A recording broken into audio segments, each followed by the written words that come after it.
C'est assez subjectif en fonction de différents facteurs, différents fonctionnements, notamment familiaux, mais on peut identifier plusieurs éléments, notamment lorsque l'achat devient plus grand que ce qu'on avait imaginé, le moment où éventuellement son budget à la fin du mois est impacté parce qu'on se rend compte qu'on a dépensé plus que prévu, ou lorsque l'envie d'acheter entraîne des comportements qui ont des conséquences négatives, comme par exemple le vol de carte de crédit ou les mensonges. Dès le moment où on a l'impression que ces achats, ces comportements échappent un peu à notre contrôle, ou que en tant que parent, on a l'impression que ces achats, l'achat des enfants n'est pas adapté, ça vaut la peine d'en discuter en famille. Déjà, de prendre le sujet et de le mettre sur la table pour voir comment est-ce qu'on arrive à en discuter et éventuellement déjà trouver quelques solutions.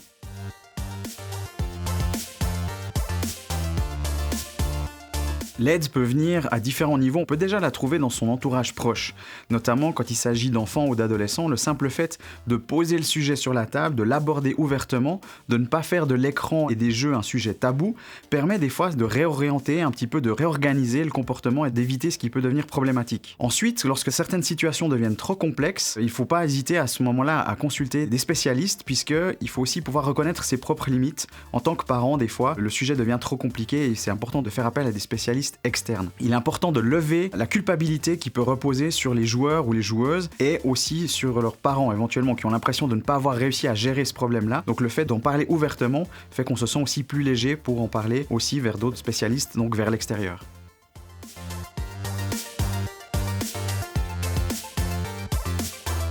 On peut déjà aider simplement en parlant, simplement en essayant de comprendre quelles sont les raisons qui ont poussé à dépenser peut-être plus d'argent que ce qui était prévu. Et puis ensuite, cette aide, elle peut prendre aussi la forme de consultation thérapeutique. Et à ce moment-là, il ne faut pas avoir peur forcément de se retrouver dans un suivi qui pourrait être très long. Déjà avec quelques séances, des fois 5-10 séances, on arrive déjà à trouver un peu un rééquilibrage et ramener le jeu à un niveau du plaisir. Parfois, ça peut prendre plus de temps, mais à ce moment-là, il ne faut pas oublier que le but de ces thérapies n'est pas de priver de jeu ou d'empêcher le joueur ou la joueuse de jouer, mais plutôt de comprendre quelles sont les raisons, parfois même inconscientes, qui ont poussé à ce que ces comportements-là émergent et que les dépenses dans le jeu deviennent excessives. Si vous cherchez des informations, il ne faut pas hésiter à contacter des spécialistes qui sont experts de ce domaine-là. On va en trouver dans chaque canton roman, puisque chaque canton dispose d'un centre spécialisé, soit en prévention, soit en traitement directement du jeu excessif. Vous trouvez assez facilement des informations sur Internet en cherchant des adresses, et puis vous allez aussi pouvoir trouver des informations qui sont importantes,